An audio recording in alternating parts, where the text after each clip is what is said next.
Agora você está ao vivo. Começou então. Olá pessoal, aqui é o Rodrigo e vamos começar então mais uma live. Vou esperar aquele um minutinho enquanto as pessoas vão chegando. E vou já começar então aqui a falar enquanto as pessoas estão chegando. Lembrando que, para quem não me conhece, eu sou o Rodrigo, meditador Vipassana, professor de Yoga, mais conhecido como professor de Yoga na UFPR. E hoje estou aqui para falar com vocês sobre a verdadeira história do Buda. Esse verdadeiro, né, é uma forma de chamar atenção mesmo. Eu já vou explicar certinho para vocês por que eu escolhi, né, esse termo.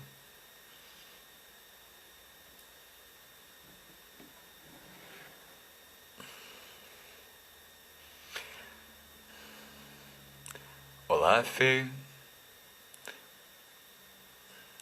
Pessoas entendo. Olá, olá.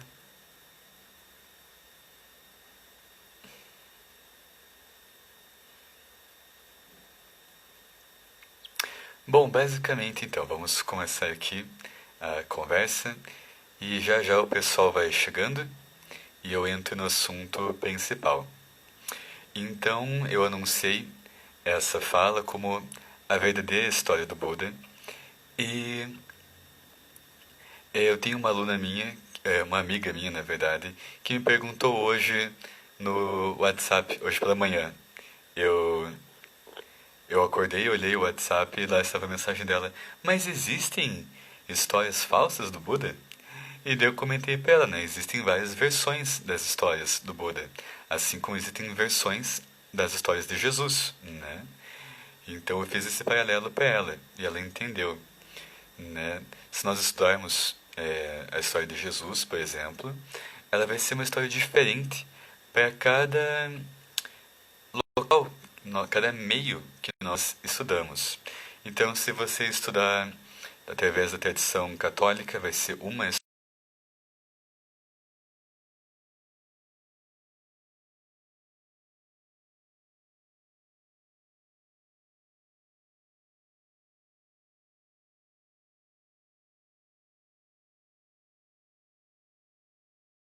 nós estudarmos através da Umbanda, vai ser uma outra história de Jesus, né? E daí vem a pergunta, qual que é a verdadeira história de Jesus, né? Então, na verdade, nós não temos como saber, mas nós temos, porque Jesus é mistério, não havia ninguém lá registrando a vida dele enquanto ele estava vivo, mas nós temos a fonte histórica, né? Historicamente, nós temos como saber o que ele disse, né? Que nós acreditamos que ele disse, mas certamente disse, e do que ele certamente não disse, né? Nós podemos saber o que aconteceu e o que não aconteceu, através desse caminho, né? Que é o caminho da história. Então, meu olhar hoje para a história do Buda vai ser através de fontes históricas principalmente, né? Então, por exemplo, a história de Jesus não foi registrada enquanto ele era vivo. Nós temos, na verdade, como principal fonte um material que é tido pelos devotos do cristianismo como canônico, que é a Bíblia. Então, historicamente, você vai olhar para a Bíblia e tem muitas informações lá. Tem, por exemplo, uma informação muito exata, que é a informação de registros geográficos, cartográficos. A Bíblia descreve muito sobre onde está a montanha, onde está o rio, onde está o deserto, onde está o monte, nessa e naquela situação. Se nós olharmos hoje com os olhos da história, nós encontramos que 70% dessas informações está errada. Essas informações cartográficas estão erradas. O que isso nos diz?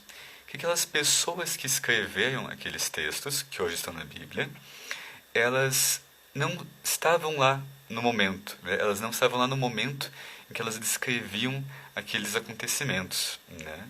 Nós temos toda alguns séculos de, de telefone sem fio, né? Então, a fonte histórica é a nossa fonte mais valiosa nesse caso, e mesmo assim, ainda a palavra-chave é mistério, né? Nós não sabemos exatamente o que realmente Jesus disse, o que exatamente Jesus fez. Mas, ao contrário de Jesus, e agora já passou uns minutinhos aqui, eu já vou entrar no assunto, né? Ao contrário de Jesus, o Buda é a figura religiosa que foi melhor registrada. Então nós sabemos tudo, absolutamente tudo o que ele disse em vida. Cada palavra que saiu da boca dele, depois que ele se iluminou, foi registrada. Houve essa volição. Nossa, essa é uma pessoa iluminada, essa é uma pessoa que não surge qualquer dia. Nós temos que registrar o que ele diz. Então, eu vou começar essa história do Buda aqui, né, da fonte da qual eu digo, né, que ser a verdadeira história, a fonte da verdadeira história do Buda, que é essa fonte histórica. Vou daqui, né, do registro das palavras do Buda até o final, até a sua morte e até como o ensinamento chega hoje. Eu começo a contar essa história do final, né, e depois eu vou voltar lá para o começo e contar tudo o que aconteceu antes da vida dele, né, e daí eu passo por alguns momentos da vida dele. Se você pesquisar no Google, né, História do Buda, você vai encontrar muita coisa, né, muitas fontes diferentes, muitas histórias diferentes. A minha intenção com essa fala aqui é dar informações e conteúdos que você não vai encontrar facilmente, né? É algo que você teria que se dedicar muito, um estudo muito em cima de textos, coisa que eu fiz ao longo da minha vida, né? É um estudo mais profundo dos textos, dos ensinamentos. Então, quero passar nessa fala isso. Então, deixa eu só tomar um golinho d'água e eu já começo aqui. Olá, pessoal que chegou depois. Se chegar no momento certo, eu vou começar mesmo aqui, nesse momento. Então, o Buda, né, ele se iluminou, as pessoas falaram, nossa, tem essa pessoa tão fantástica, né? Temos que registrar tudo o que ele diz. Temos que registrar todos os lugares que ele vai. Ele precisa ter um assistente pessoal, um secretário particular o tempo todo junto com ele para ajudar ele, né? E para ir registrando do que acontece na vida dele. Essa foi a volição que as pessoas tinham, essa foi a iniciativa que as pessoas tiveram. E várias pessoas ocuparam esse cargo de secretário particular do Buda ao longo de algumas décadas, né? O Buda, plenamente iluminado, ensinou por uns 40 anos, né? Fazendo paralelo com Jesus, depois que retornou, né, adulto, caminha por 3 anos pela periferia, né? E depois que entra na cidade e é morto. 3 anos apenas de ensinamento ali. O Buda tem 40 anos, né, de ensinamento, andando por todos os reinos, capitais e também periferias. Então, depois de muitas e muitas tentativas de pessoas diferentes ao seu lado, sugerem para o Buda uma pessoa em particular, que é Ananda. Ananda é um dos seus monges, um dos seus discípulos, e também é um seu primo. Eles têm uma relação de parentesco. Então, Ananda era muito famoso pela sua memória. Ananda lembrava de tudo. Né? Lembrando que naquela época o registro é todo feito oral, através de recitações e de decorar. Né? Então, se Ananda ouvia uma vez que fosse algo, ele conseguia decorar para sempre. Né? Para nós é um pouco esquisito isso, porque nossa tradição não é de recitação aqui no Ocidente. Mas é muito comum que lá no Oriente, principalmente antigamente, eles tivessem textos gigantescos na mente deles. Né? Eles só escreviam de fato um texto quando esse texto tinha o risco de se perder, das pessoas esquecerem o texto. Se você pensar bem, na sua infância, na escolinha você aprendeu várias músicas infantis. Né? Você aprendeu lá Dona Aranha, Borboletinha, várias dessas músicas, e talvez você não soubesse exatamente o significado do que você estava cantando. Mas porque tinha uma melodia e porque você repetia muito, você decorou centenas de músicas. A criança tem essa capacidade, a mente da criança tem essa capacidade de decorar muito facilmente os textos, mesmo que ela não aprenda o significado ainda na infância. Então, lá no Oriente, essa capacidade era muito estimulada, do decorar. Todo o ensino, a educação, era feita desse modo, né, a se decorar os textos. E Ananda era muito bom nisso. Só diziam que melhor que a memória de Ananda era do próprio Buda. Né? Buda voltou aqui. Coloquei no 4G, então não vai ter mais problema da minha internet. Acho que o 4G aguenta a live toda. Espero que sim. Né? Sim, coloco no Wi-Fi novamente. Então, Ananda ia ouvir todos os discursos do Buda, né, repetidos novamente. Todos aqueles que ele não, que o Buda fez quando ele não estava ainda sendo seu secretário particular. Então, Ananda tinha em sua cabeça todos os discursos do Buda, todas as palavras que o Buda disse em vida. O Buda, então, morre em algum momento, né? E todos morremos, inclusive o Buda. E a partir do momento que o Buda morre, há todo um movimento ali, né? Das pessoas em volta do Buda se despedindo dele. No momento seguinte que ele morre, todos estão muito tristes, né? Alguns entendem o momento, ficam sérios, alguns choram. E tem um monge mais antigo, né, um monge mais velho, né, nesse sentido de antigo, que ele fica feliz. E ele fica feliz, que bom que ele morreu, finalmente ele morreu, né? Agora eu posso fazer tudo o que eu quiser. Né? Ele ficava dizendo que nós éramos nosso próprio mestre, mas a gente tinha que seguir essa regra, aquela regra de moralidade. Eu não gosto de seguir essas coisas, né? Agora eu posso fazer o que eu quiser. Esse monge não estava lá, né, pelo ensinamento. Ele estava lá pelo status. Ele queria ser uma pessoa vista como um monge, receber os tratamentos que um monge da sanga do Buda receberia. Então, essas palavras que ele disse chegaram aos ouvidos de um dos monges mais elevados, né, Moggallana, e ele ouve isso e fala: começou, o ensinamento do Buda começou a se perder. Precisamos fazer alguma coisa para preservar o ensinamento, senão ele vai se perder. Então, nós precisamos registrar essas palavras que o Buda disse em vida. Então, ao longo de 3, 4 meses, se não me engano 3 meses, né, os monges todos se reúnem, né, eles se comunicam e se reúnem para fazer um concílio onde as palavras do Buda seriam todas recitadas e todos eles iriam decorar todas as palavras. Esse foi o primeiro grande concílio, no qual o personagem principal ali foi Ananda, que era o secretário particular do Buda. Esse concílio contou com 600 monges, todos arahants, todos plenamente iluminados. Todos eles tinham alcançado a iluminação. Eu vou contar no final dessa fala aqui os estágios de iluminação, os 4 estágios, mas todos eram Budas, todos eram plenamente iluminados. E tinham então a experiência pessoal do que era o ensinamento, do que era a trilha, e tinham atingido o objetivo final da iluminação. Todos eles então recitaram os textos ao longo de vários meses, e tinham então a prática, né? E tinham o ensinamento do Buda. Assim, através desse concílio, se compilou o Tipitaka, que é o cânone em Pali. Pali, a língua que o Buda falava, né? E esse texto, então, o cânone em Pali, é esse compêndio, esse compilado de todas as palavras que o Buda já disse. Ele é dividido em 3 partes, né? A primeira parte é todas as regras de moralidade do Buda. A segunda parte são todas as histórias do Buda, todos os discursos dele. E a terceira parte são todas as informações, todos os ensinamentos referentes à meditação. Eles, então, organizaram todas as palavras do Buda para caberem nesses 3 cestos, né? Esses 3 pitakas. O Tripitaka, o Tipitaka.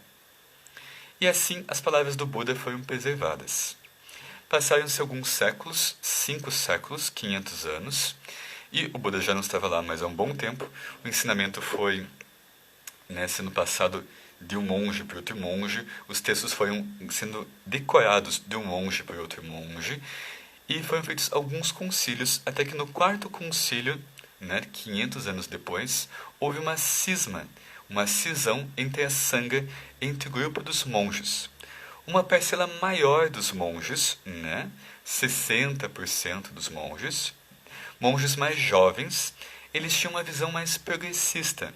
Não, é isso aí, o caminho da iluminação é esse aí que o Buda, né, fez, mas a gente pode ir além. E eles rompem para criar a sua visão do ensinamento do Buda. Eles, a maioria, a palavra maior é Maha, né, grande, Mahayana.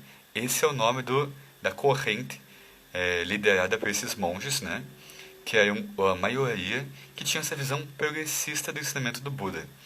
E havia a minoria dos monges, os 40% dos monges, que eram mais conservadores. Eles falavam, não, o Buda falou isso, essas palavras, temos que preservar essas palavras. Ele ensinou isso, essas técnicas de meditação, nós temos que preservar essas técnicas de meditação.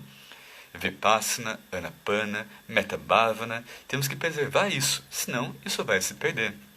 Então eles também rompem com esse grupo, e como eles são minoria, né, Hina, é chamado de Hinayana, o seu ensinamento, o veículo menor, ou Theravada. Thera significa ancião, o ensinamento dos anciões, o ensinamento dos mais velhos, os mais experientes. Então, essas duas grandes vertentes de monges é que agora vai protagonizar a difusão do budismo, dessa ideia do ensinamento do Buda como religião, que é aquela palavra que eu já comentei antes, que eu mais não gosto, que mais me incomoda, que transforma o ensinamento do Buda em uma religião. Então, os Mahayanas, né, os mais jovens, a maioria, os mais jovens, eles vão ali para o Tibete, eles vão depois para a China e chegam até o Japão. Quando eles estão no Tibete, surge o tal do budismo tibetano, que é um budismo que vai fazer sincretismo com tudo que existe ali no Tibete, com o yoga, com as religiões do Tibete, e vai criar o seu próprio ensinamento. Então nós temos muitos elementos no budismo tibetano que não fazem parte do ensinamento do Buda. Toda aquela coisa de reflexões sobre o vazio, né, reflexões filosóficas sobre o vazio, o Buda nunca falou sobre isso. Aquelas múmias, os monges que se mumificam, né, e dizem viver por 200, 300 anos, talvez já tenham ouvido falar sobre isso. Isso nunca foi dito, nada sobre isso nunca foi dito nos ensinamentos do Buda. A ideia sobre tantrismo, aquelas técnicas de meditação com relação ao som dos ossos, ou outras coisas famosas como elevar a temperatura do corpo até que, né, possa se colocar uma toalha úmida e saia vapor, né, da toalha. Todas essas coisas que nós conhecemos como budismo tibetano nunca foram parte do ensinamento do Buda. Fizeram parte desse ressignificado, desse ressignificar que esses monges fizeram, né, mais novos. E esses novos mestres, então, que colocaram isso como ensinamento do Buda. Porque aí tem um elemento muito importante, né? Eles escreviam os novos sutras e colocavam como autor o Buda.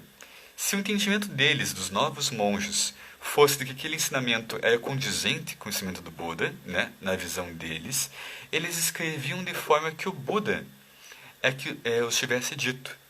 Então nós temos um caso muito semelhante na arte aqui no Ocidente. Né? No Ocidente, na Idade Média, ali na Renascença, um aluno de um artista ia, quando estudava com esse artista, pintar um quadro sozinho, né? E quando ele fosse assinar o quadro, ele colocaria o nome do seu professor. Ele faria isso por muitos anos, até que ele pudesse colocar o próprio nome, quando a arte dele já estivesse desenvolvida. Todos aqueles anos anteriores, ele ia colocar o nome do seu professor, como se o professor tivesse pintado o quadro, porque ele era aluno daquele professor. Do mesmo modo, esses novos mestres do budismo tibetano, dessa linha Mahayana, assinavam os sutras, escreviam os sutras que eles estavam escrevendo, com o entendimento deles, como se o Buda tivesse dito essas palavras. Assim que surgem esses sutras, né, da tradição Mahayana. O budismo, agora é o budismo mesmo, agora é a religião, ele vai para a China, lá se mistura com as tradições do confucionismo. Buda, lá existe um personagem chamado Budai, que é um monge gordinho, risonho, Buda Budai, Buda Budai, os nomes são muito parecidos, um vê o outro, e daí tem essa ideia de um Buda gordinho, né? E o Buda nunca foi gordo, né? A ideia de Buda gordinho é com relação a esse Budai, né? Esse personagem chinês. O ensinamento vai para o Japão, cria-se o budismo, Zen budismo, que tenta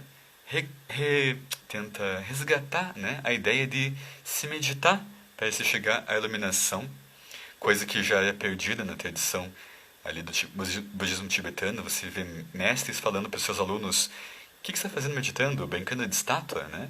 Fazendo brincadeiras assim, né? Frases assim.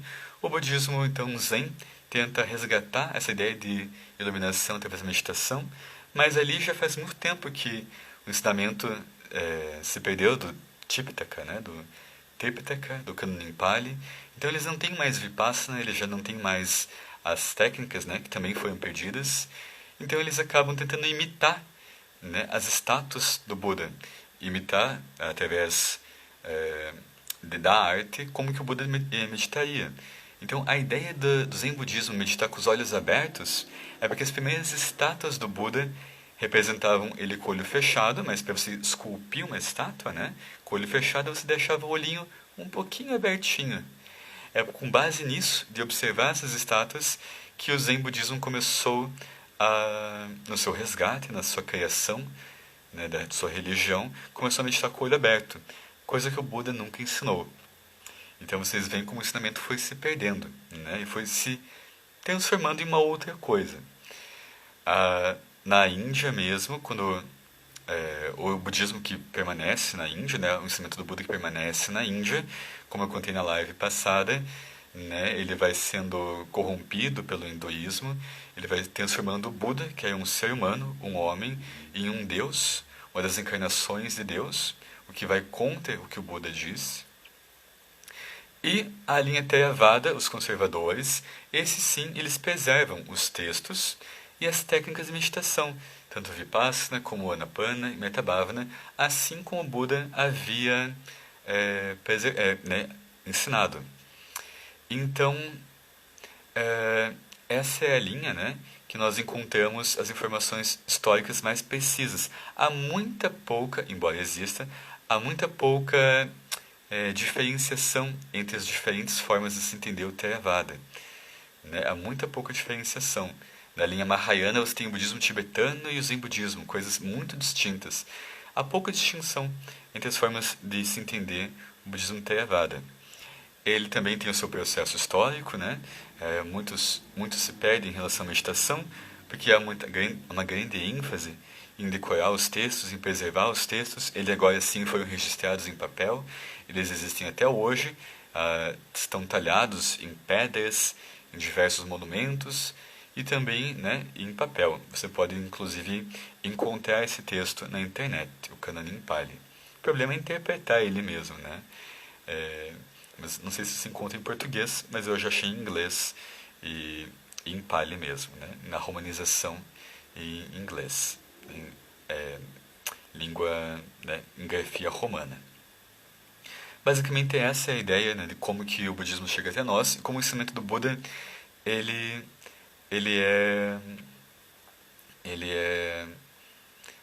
passa por esse processo histórico-cultural. É isso que eu quero dizer com a verdadeira história do Buda. Eu vou contar aqui, então, estou contando para vocês a versão Theravada, né? Essa versão que se preocupou em preservar as palavras do Buda e as suas técnicas, né? A linha de meditação que eu sigo, né, que é a meditação Vipassana, conforme ensinada por S.N. Goenka, ela apresenta a meditação Vipassana, né, fora do contexto religioso, fora do budismo Theravada, né, da forma com que o Buda realmente ensinava de forma universal. Ele tinha discípulos de diferentes religiões, né, ele nunca tentou converter ninguém a religião alguma. Então, basicamente, isso é da morte do Buda até nós. Eu vou tomar mais um golinho de água, né? E vou contar para vocês o começo. O começo, então, é importante que nós saibamos a diferença entre Buda e Sama-sambuddha, dois conceitos muito importantes. O Buda, que eu tinha chamado de Buda, esse que foi o príncipe Siddhartha, ele é um Sama-sambuddha. E todos que se iluminaram depois dele eram Budas. Qual que é a diferença? Um Sama-sambuddha é uma pessoa que se ilumina sozinha. Não existe no seu tempo o ensinamento de como se iluminar. Ninguém sabe como se iluminar. E ele sozinho se ilumina e ensina aos outros. Esses outros, através do ensinamento desse Sama-sambuddha, se iluminam. Eles não têm que redescobrir como se iluminar. Eles já sabem, o Buda já ensinou, ele já fez. Então, eles só precisam, seguir o ensinamento e se iluminar. E se tornam, então, Budas. E esse é o ciclo do ensinamento. Não existe como se iluminar. Então, de repente, uma pessoa descobre como se iluminar. Ele se torna um Sama-sambuddha. Ele entende o Dhamma, a lei da natureza, e redescobre Vipassana. Redescobre como se iluminar. E ele ensina as pessoas. Então vai acontecendo um ciclo, um Buddha-sasana, um ciclo de ensinamentos do Buda, e pessoas vão se iluminando, vão se tornando então Budas. Tem épocas que mais pessoas se iluminam, que o conhecimento é de maior domínio da população, tem épocas que esse conhecimento quase se perde, existem épocas como hoje, que o ensinamento está ressurgindo do mundo, e vai acontecer em algum momento, inevitavelmente, que esse ensinamento se perca para sempre. Até que outro Sama-sambuddha surja, até que outra pessoa descubra sozinha como se iluminar. Então, já houveram diversos Sama-sambuddhas antes do príncipe Siddhartha, que é conhecido como o Buda Sakyamuni. Então, há muito, muito tempo atrás, e aqui nós temos que assumir que existem outras vidas, Nós não temos essa certeza se nós não experimentamos uma experiência que nos comprove isso, mas a história é essa, que há muitas e muitas vidas atrás, um asceta, Sumedha, ele vai encontrar o Sama-sambuddha anterior, o Buda Dipankara. Ele encontra esse Buda e o Buda está vindo, está caminhando em sua direção, e ele quer fazer alguma coisa pelo Buda, ele quer agradar o Buda. Então ele, agora não me recordo muito bem, tem algumas diferenciações ali, mas se eu não me engano, ele se coloca no caminho, eles colocam um pano no caminho que está lameado para que o Buda não suje seus pés. Eu não posso fazer nada para esse Buda além disso, de tentar fazer esse trajeto dele um pouco melhor, que ele não lameie seus pés aqui. Eu posso colocar esse pano. O Buda encontra esse asceta, Sumedha, e vê nele essa volição de ajudar os outros. E diz, então, olha, faz uma profecia. Ele diz assim, olha, você, daqui a muitas e muitas vidas, vai ser o próximo Sama-sambuddha. Quando o ensinamento se perder, vai ser necessário que outra pessoa redescubra o ensinamento. E vai ser você. E então, nessa vida, o asceta Sumedha continua meditando, ele morre, e há essa narrativa de que ele tem centenas e centenas e centenas de vidas se preparando para ser o próximo Sama-sambuddha, ganhando méritos, ganhando paramis, perfeições, acumulando valores, acumulando perfeições.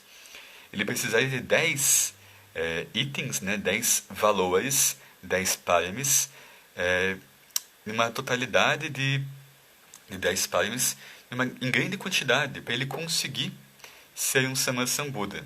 Então, se diz que ele tem que encher 10 potes, com contador. Gotinha após gotinha, em cada vida ele faz isso. Então, nessa vida, eu ponho uma gotinha ali no potinho de coragem, de esforço, virya. Eu coloco uma outra gotinha naquele potinho de equanimidade, uma gotinha no potinho de amor. Os potinhos têm que se encher, 10 potes. Para alguém se tornar Buda, a analogia é um pote. Para alguém se com água, gotinhas de água. Para alguém se tornar um Sama-sambuddha, a analogia são estádios de futebol, que devem ser preenchidos com grãos de gergelim. Leva muito tempo, muitos aeons, muitas e muitas vidas. E nessas vidas, esse que veio a ser o príncipe Siddhartha, o Sammasambuddha, ele sacrifica a própria vida em prol dos outros centenas de vezes. Ele faz centenas e centenas de ações benéficas. Para vocês terem uma ideia, tem uma vida dele em que ele teria a sila, a moralidade quase perfeita. Por que não é perfeita? Porque um dia ele estava brincando, né, de arco e flecha, treinando arco e flecha, e a flecha cai dentro do rio. E a flecha não volta. Então ela pode ter ficado presa em uma pedra, uma rocha. Ou ele pode ter matado um peixe.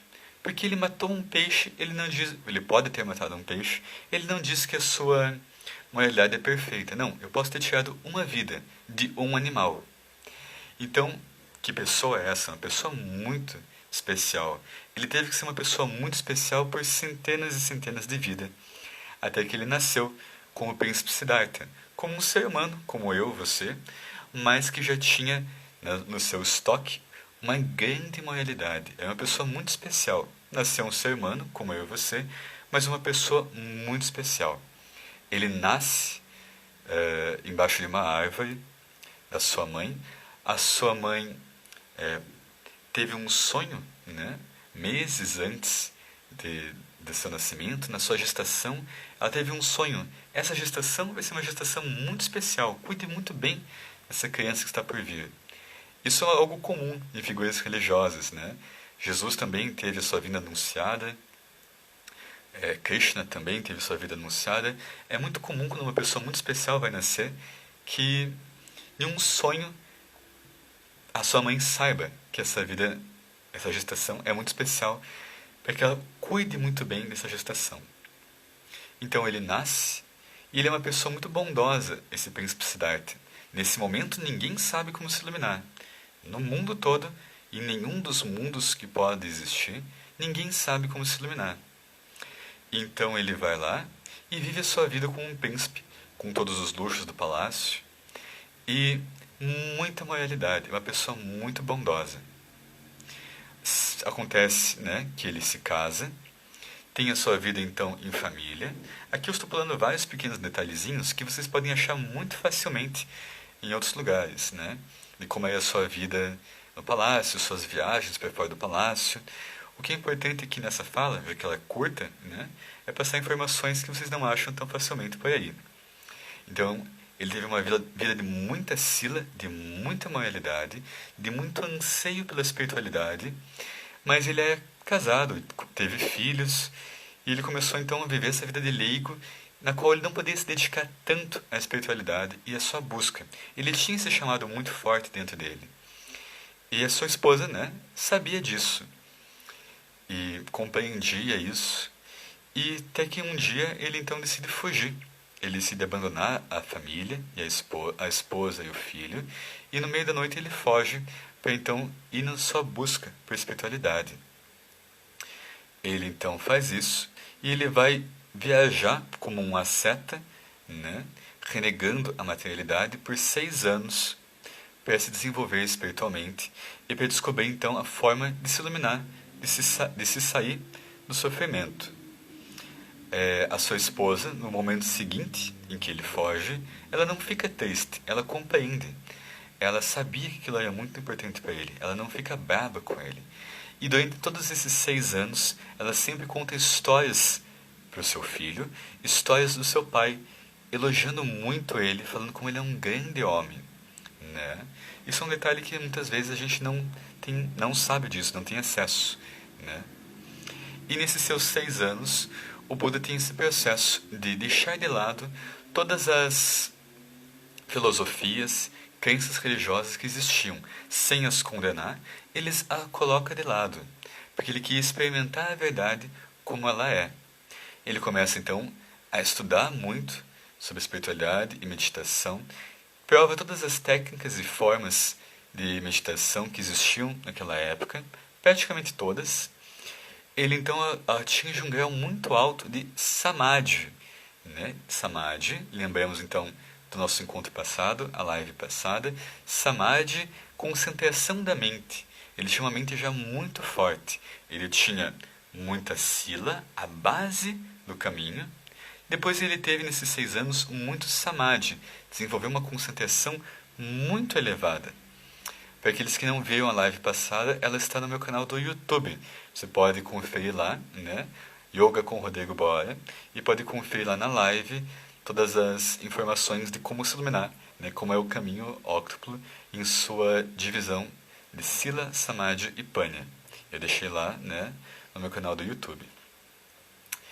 E então ele estuda com vários mestres e cada um deles leva ele até um estágio mais elevado.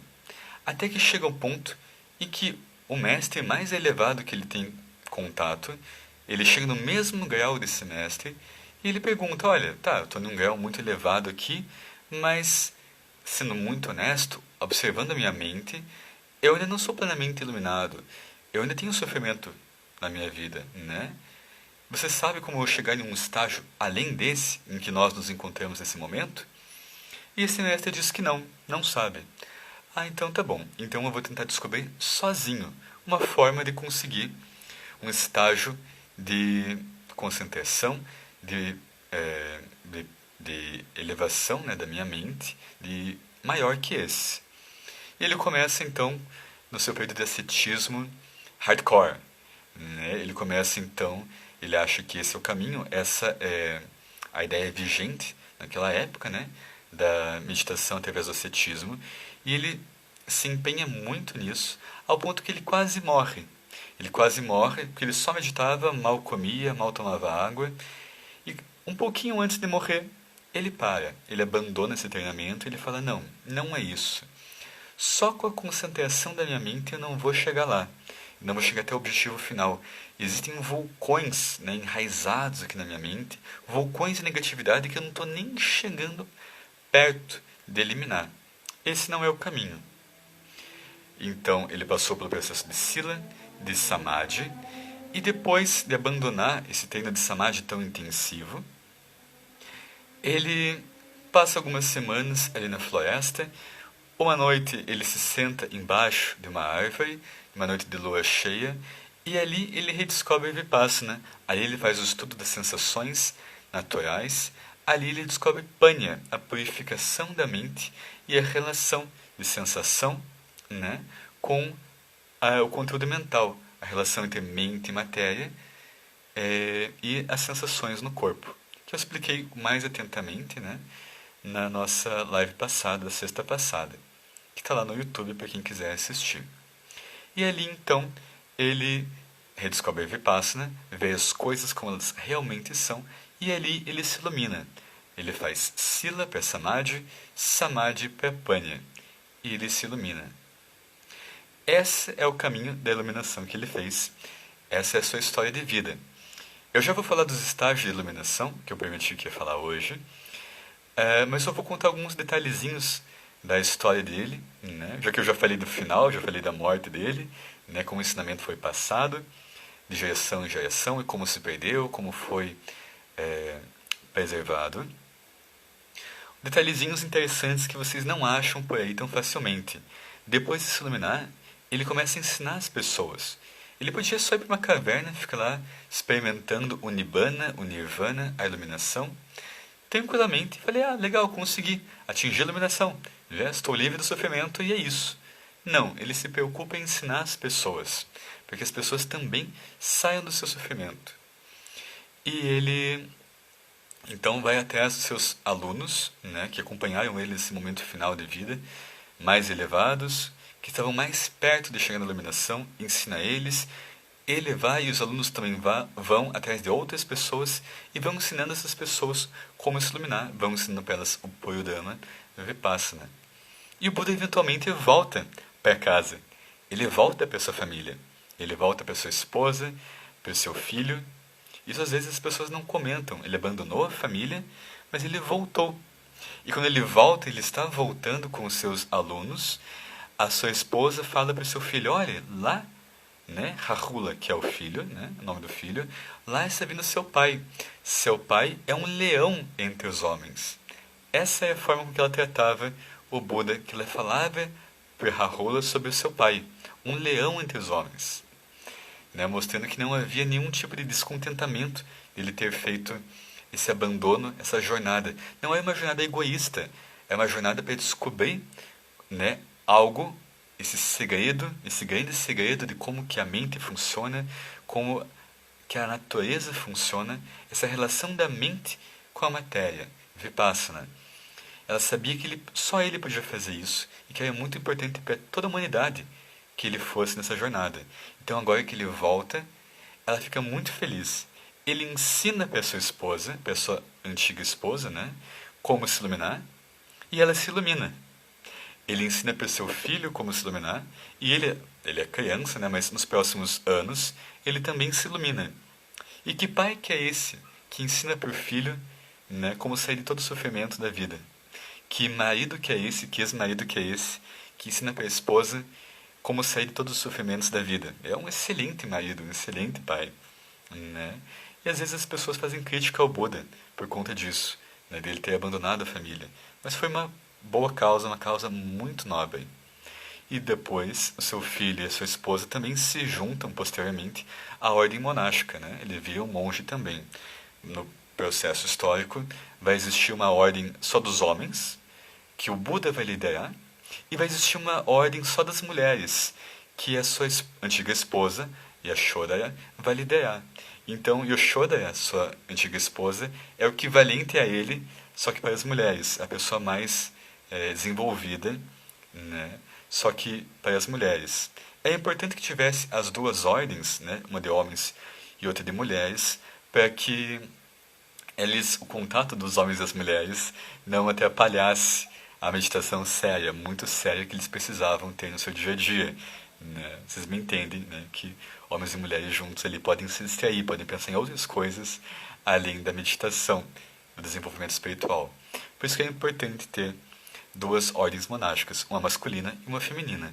Mas o Buda ensinava a todos, homens, mulheres, ricos, pobres, ele não fazia distinções. Pessoas dessa religião, daquela religião, sem religiões.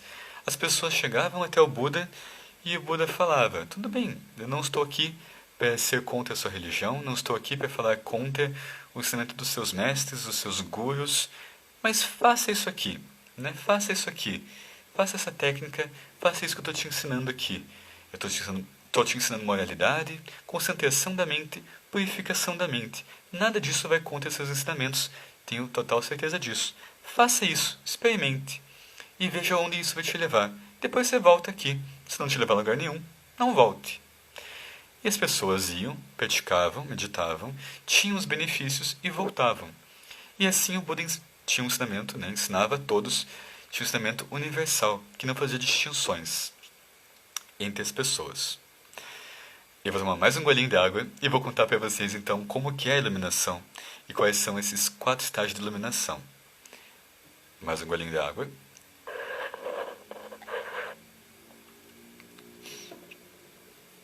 No tempo do Buda, como todos tinham acesso a esse professor, né, tão fantástico, era muito comum que muitas pessoas se iluminassem, né? Haviam centenas de pessoas iluminadas, tanto monges quanto leigos.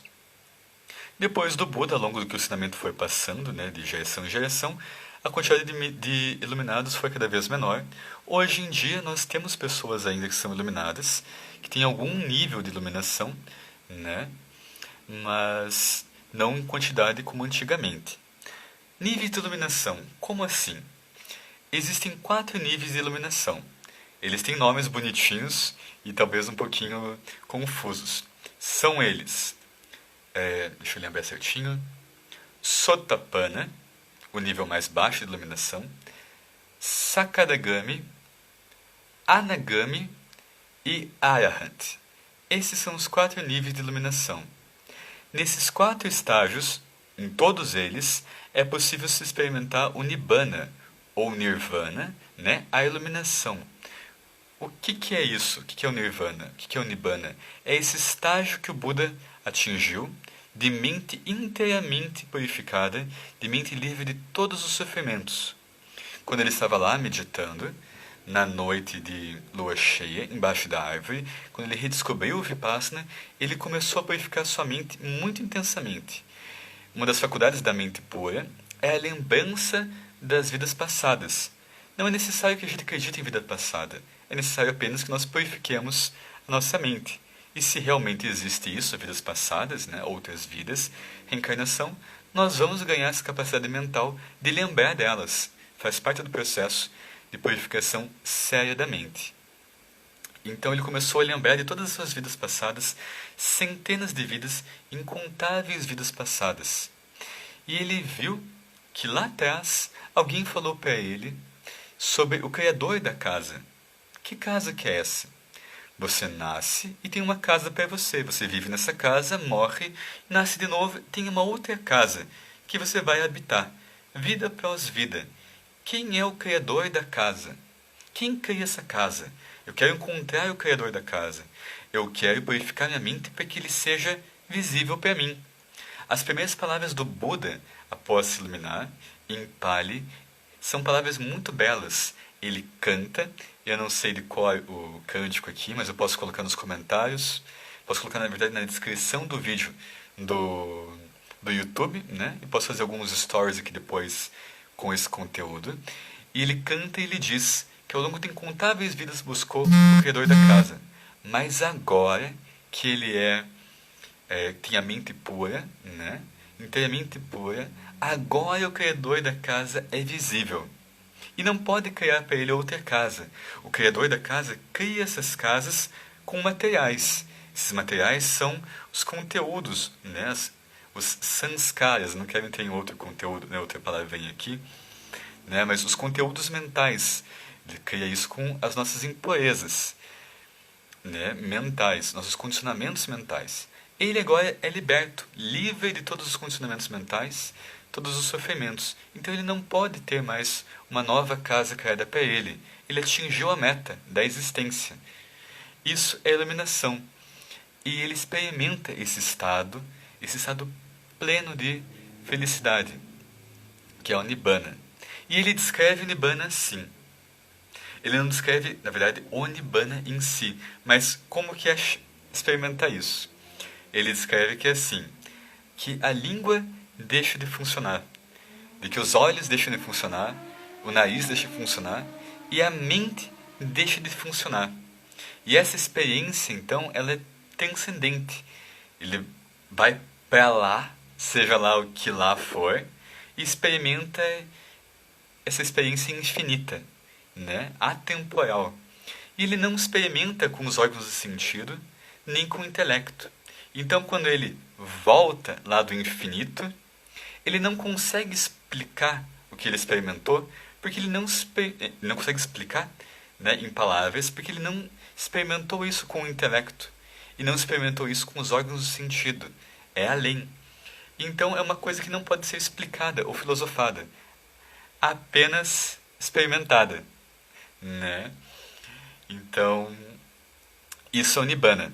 E você experimenta ele de pouquinho em pouquinho, né, nesses 4 estágios. Cada um desses estágios de iluminação é um mergulho um pouco mais profundo no Nibbana. O primeiro estágio é Sotapanna. Sotapanna significa aquele que entrou na corrente. Essa pessoa que purificou sua mente e chegou no estágio de Sotapanna vai se iluminar. Vai se iluminar certamente, né? Não tem mais como ele não se iluminar. Porque ele está nas últimas impurezas mentais. Só falta mais um pouquinho e ele vai eliminar todas essas impurezas mentais. Então, é dito que o Sotapanna experimenta o Nibbana em um nível mais raso, né, do Nibbana, não tão profundo, e vai se iluminar nessa vida ou até em 7 vidas. É o tempo máximo. Mais que 7 vidas não leva para alguém que já atingiu esse estado de purificação mental se iluminar. O estágio seguinte a Sotapanna é o estágio de Sakadagami. O Sakadagami, ele é o One Returner, né? Ele vai se iluminar nessa vida ou ele vai precisar voltar mais uma vez para esse plano material, né? Para se iluminar plenamente. O terceiro estágio é o estágio de Anagami. Ou ele vai se iluminar nessa vida ou ele vai se iluminar em um outro plano. E aqui eu não comentei, né? Mas o Buda entende, ele experimentou, né? Quando ele se iluminou, ele experimentou que existiam 31 planos de existência, locais, né, no universo. E esse plano aqui é o plano número 4, se não me engano. E é o melhor de todos para a gente se iluminar plenamente. Ele é o equilíbrio perfeito entre coisas boas e coisas ruins, entre matéria e mente, entre o espiritual e o material. É o lugar perfeito para nós nos iluminarmos.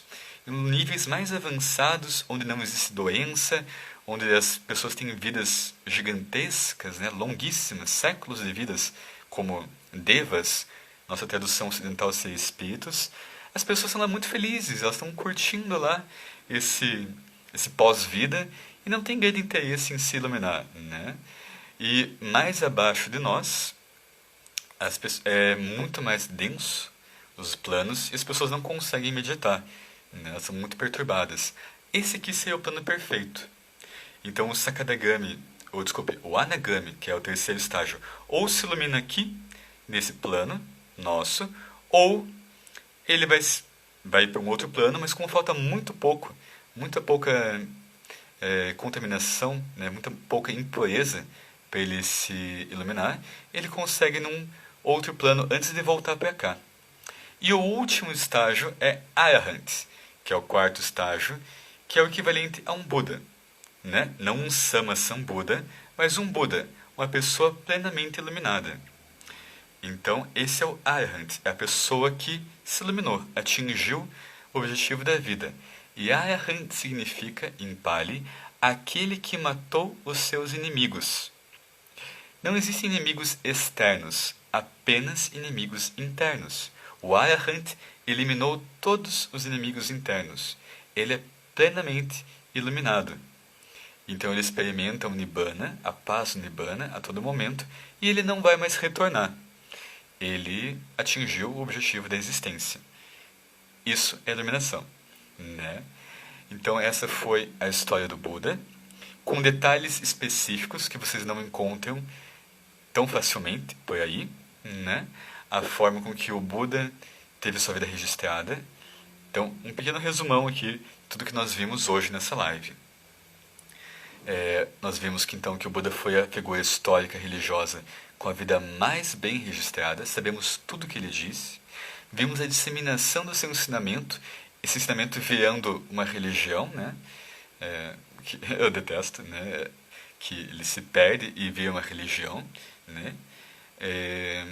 Vira budismo. O Buda nunca ensinou um ismo, ensinou sempre um caminho universal, não sectário.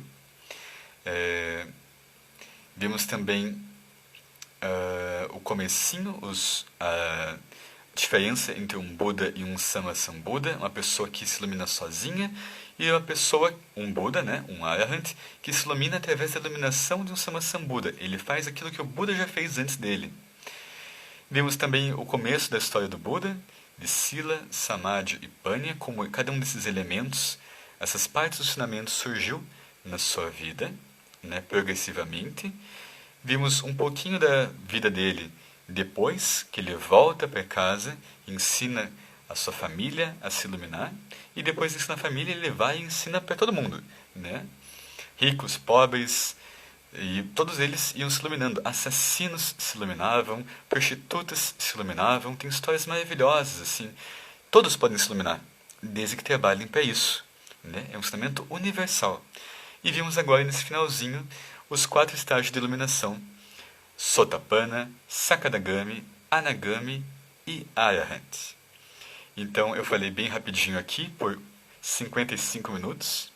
Eu dei uma engasgadinha aqui e ali, mas espero ter sido o mais didático possível, né? É muita informação dada, né, de uma forma muito rápida aqui. Vou colocar no YouTube esse vídeo. Ele vai ficar disponível aqui mais um dia, né? Aqui no Instagram, se você quiser ver de novo ou ver desde o começo. Quando ele sair do Instagram, eu vou fazer o upload dele na minha conta recém-criada conta no YouTube, Yoga com o Rodrigo Boria. Se você puder se inscrever lá, eu agradeço, né? Eu preciso de 100 inscritos para conseguir mudar o nomezinho do canal, personalizar, né, o endereço do canal, e eu quero muito isso. Então, dá like no vídeo, compartilha ele, se inscreve no canal. Tivemos um problema de conexão aqui no comecinho da live.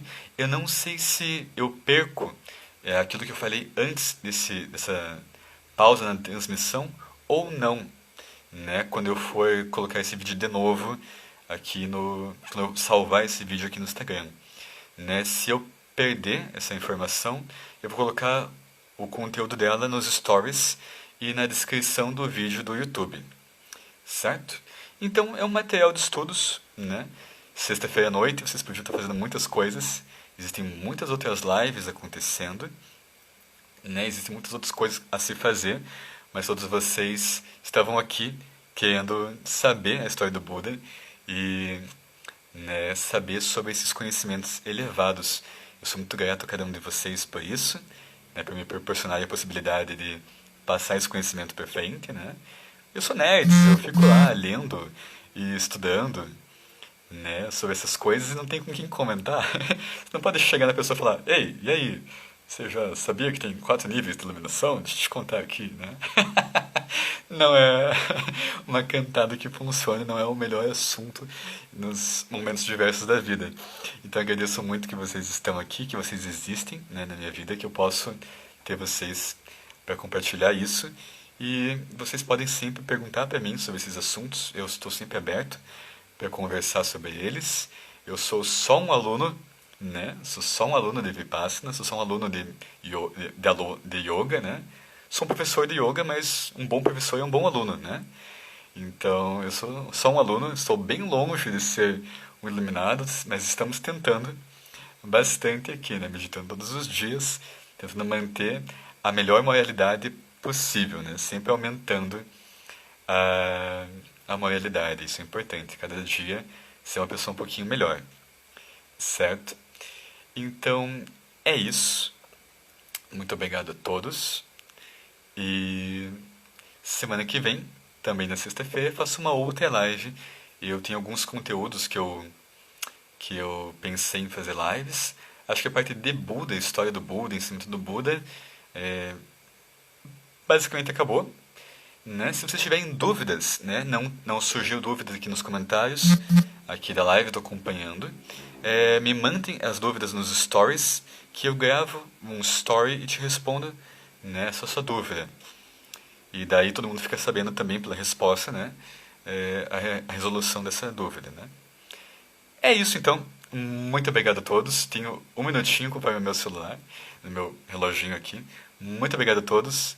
Sejam felizes e libertos. Continuem na trilha. Vamos seguir juntos, né, até o objetivo final, tenho certeza. Boa noite.